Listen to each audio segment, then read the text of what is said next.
Hallelujah. Praise the lord everyone. ప్రియ సహోదరి సహోదరులందరికీ మన ప్రభు అయిన యేసుక్రీస్తు వారి శ్రేష్టమైన ఉన్నతమైన నామంలో మరొక రోజులోనికి స్వాగతం. మీ అందరికి కూడా వందనాలు. ఈరోజు ఎవరెవరైతే వారి స్పెషల్ డేస్ సెలబ్రేట్ చేసుకుంటున్నారో, బర్త్డేస్ అండ్ మ్యారేజ్ యానివర్సరీస్, వారికి దేవాది దేవుని మెండైన దీవెనలు కలుగుగాక. అలాగే మనందరి తరపున వారికి శుభాకాంక్షలు తెలియజేస్తున్నాను.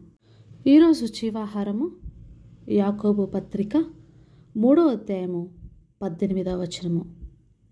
నీతి ఫలము సమాధానము చేయువారికి సమాధానమందు విత్తబడును. James chapter 3 verse 18. And the fruit of righteousness is sown in peace of them that make peace. Amen. ప్రియ సహోదరి సహోదరులారా, నీతి ఫలము సమాధానము. మాకు చాలా ఫలాలు తెలుసండి. మామిడి పళ్ళు, యాపిల్స్, ఇలా చాలా తెలుసు. కానీ నీతి ఫలం ఏంటి మాకు తెలీదు. ఎక్కడ దొరుకుతాయి అవి కదా? అవి దేవుడి దగ్గర దొరుకుతాయి. ఆత్మీయ ఫలములలో సమాధానమను ఫలము నీతి ఫలము. మనము కేవలము వరములను ఆపేక్షించు వారం మాత్రమే కాక, ఫలములను వరములను సమానంగా దేవుని యొద్ద ఆపేక్షించినట్లయితే ప్రభు తన అడుగు వారికి మరి నిశ్చయముగా దయచేవాడు. చాలామందికి భాషలతో మాట్లాడు వరము తెలిసి ఉంటుంది కదా. అయితే వరముల కన్నా ఫలములు పొందుకోవాలంటే ఇంకా మనలో దీనత్వము, విధేయత చాలా అవసరము దేవుని ఎదుట. యాకోబు గారు విశ్వాసమునకు నాలుకను స్వాధీనపరచుకునే శక్తిని ఇస్తుందని మనకి ఇక్కడ గట్టిగా నొక్కి చెప్తున్నారు. నాలుక చిన్నదైనను గొప్ప శక్తి కలిగి ఒకే కళ్ళెముతో స్వాధీనపరచుటకు ఆవశ్యకము. విశ్వాసమునకు అట్టి సామర్థ్యం ఉన్నది. పరలోక జ్ఞానము సంపాదించుకొని ఇహలోక జ్ఞానమును విడిచిపెట్టుటకు విశ్వాసం మనకు సహాయపడుతున్నది. విశ్వాసం ద్వారా మనము లోకమును విడిచి ప్రత్యేకింపబడి దేవునితో లోబడుచున్నామని, సాతానును ఎదిరించి నిలిచి దేవునికి సమీపించుచున్నామని, చివరిగా విశ్వాసము ప్రభు యొక్క రాకడ నిమిత్తమై దీర్ఘశాంతముతో ఎదురుచూచున్నదని, ఇబ్బందులను, శ్రమలను, సనుగు గొనుగులను, అలవాట్లను నిశ్చయముగా వదిలిపెట్టవాలని మనకు ఈ పత్రిక ద్వారా మనం అర్థం చేసుకోవచ్చు. ఈ పత్రిక మనకు బోధిస్తున్నది. అయితే విశ్వాసము అన్ని విషయాల్లో మనకు ఓర్పును, నిరీక్షణను దయచేస్తుంది. మనిషి అన్నింటినీ సాధు చేయగలడంట. మృగ, పక్షి, సర్ప, జలచరములలో ప్రతి జాతి నరజాతి చేత సాధు అవుతుందట. దేవుడు మనకిచ్చిన ఫస్ట్ బ్లెస్సింగ్ అదే. మీరు అభివృద్ధి పొంది ఈ యొక్క లోకమంతా నిండించి దానిలోని సమస్తాన్ని లోబరుచుకొని ఏలండి అని. అయితే మనిషి తన సొంత నాలుకను సాధు చేయనిరడంట. అది మరణకరమైన విషంతో నిండి ఉన్నది. దేనితో తండ్రి అయిన ప్రభువును స్తుతిస్తాము, అలాగే ఈ నాలుకతోనే దేవుని పోలికగా పుట్టిన మనుషులను శపిస్తాము. ఒక నోటి నుండి ఆశీర్వచనము, శాపవచనము బయలు వెళ్తున్నాయి. నేను చిన్నప్పుడు చర్చికి వెళ్ళేటప్పుడు, పెంతెకోస్తు చర్చికి వెళ్ళేదాన్ని. అక్కడ ఒక సిస్టరు అన్య భాషలతో బాగా మాట్లాడేది అన్నమాట. ప్రార్థన చేసేది అలా గట్టిగా. నాకు అది చూసి చాలా ఇష్టం అనిపించింది. So she is a special అని అనుకునేదాన్ని ఎప్పుడు కూడా. అయితే ఆమెతో మాట్లాడాలని నేను ట్రై చేసేదాన్ని. అలా ఎలా మాట్లాడుతున్నావు, దేవుడు నీకు కనిపిస్తాడా, ఇలా అనేకమైన క్వశ్చన్స్ అనమాట. ఇప్పుడు మా బాబు కూడా అలాగే అడుగుతూ ఉంటాడు అన్ని క్వశ్చన్స్. అయితే ఆమెకు విపరీతమైన గర్వం ఉండేది. మామూలుగా ఎవరితోనూ మాట్లాడేది కాదు. అప్పుడు నేను అనుకున్నాను, అలా నిజంగా దేవుడు దర్శిస్తే, పరిశుద్ధాత్ముడు ఆ విధంగా క్రియ చేస్తే ఈమెకెందుకు ఇంత అహంకారము అని. నిజం కదా.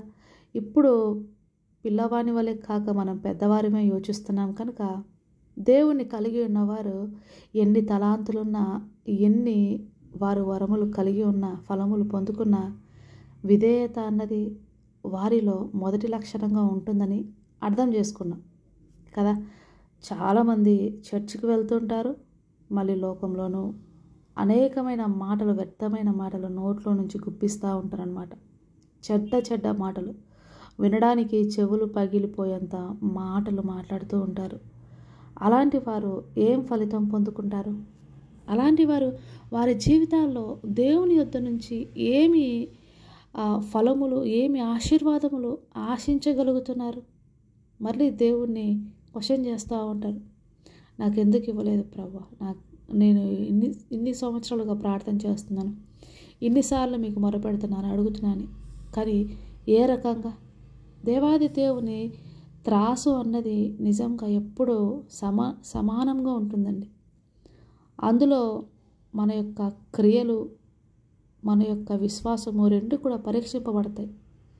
క్రియలు లేని విశ్వాసము మృతము కదా. అందుకే గలతీయులకు 6వ అధ్యాయంలో ఉంటుంది కదా, మనుష్యుడు ఏమి విత్తునో దానినే కోసుకుంటాడని. మనము ద్రాక్ష పళ్ళు తోట వేసి అక్కడ పల్లేరుకాయలు ఏరుకొనము కదా. మనం ఏ రీతిగా మంచి కార్యములు చేస్తామో ఆ రీతిగా మంచి ఫలములు ఖచ్చితంగా పొందుకుంటాం. నీళ్ళు ఇచ్చేవాడికి నీళ్లు పోయబడతాయి, నిప్పులు పోసిన వాడికి నిప్పులే కదా. మరి ఏ విధంగా మంచిది మనము దేవుని యొద్ద నుంచి కోరుకుంటాము? అబ్రహాము దేవుణ్ణి నమ్మాడు. ఎటువంటి స్థితిలో? ఆయనకు ఏమీ కూడా, ఆయన ఎదుట ఏమి కనిపించని స్థితిలో ఆయన ఒంటరిగా పిలువబడ్డాడు. ఆయన నిరీక్షణ కలిగి పునాదులు గల పట్టణములకై గుడారాల్లో నివసిస్తూ దేవాది దేవుని వెంబడించాడు. ఎటువంటి విశ్వాస క్రియలు మన జీవితంలో మనం చూడగలుగుతున్నామా? కొంచెము అస్వస్థత వస్తే, కొంచెము అనారోగ్య పాలయ్యి మనము బలము తగ్గిపోతే దేవాది దేవుని యొక్క నిరీక్షణతో ఉండగలుగుతున్నామా? బాగలేనప్పుడు ప్రభువా నేను సాక్ష్యం చెప్పుకుంటాను, ఇలా ఉంటాను, అలా ఉంటానని రకరకాలుగా దేవునికి న్యూ ఇయర్ రిజల్యూషన్స్ లాగా అనేకమైన మాటలు ఇస్తాం. దేవుడితో నేను మాట్లాడుతున్నాననే విషయం మర్చిపోయి దేవుడికి ప్రామిసులు చేస్తాం. కానీ కొంచెము ఆరోగ్యం బాగా అవ్వగానే, కొంచెము సంతోషము నీకు ఎక్కువ అవగానే అనకూడదు, కానీ అవన్నీ మర్చిపోయి ఒళ్ళు కొవ్వెక్కిన వారి వలె ప్రవర్తిస్తూ దేవుణ్ణి దుఃఖపరిచిన వాడిగా ఎన్నిసార్లు నీవు ఉన్నావో ఒకసారి జ్ఞాపకం చేసుకో. జ్ఞానం అన్నది దేవుని నుండి వచ్చినది, ప్రకృతి సంబంధమైనది. రెండు రకాలుగా ఉన్నాయి ప్రియ సహోదరి సహోదరులారా.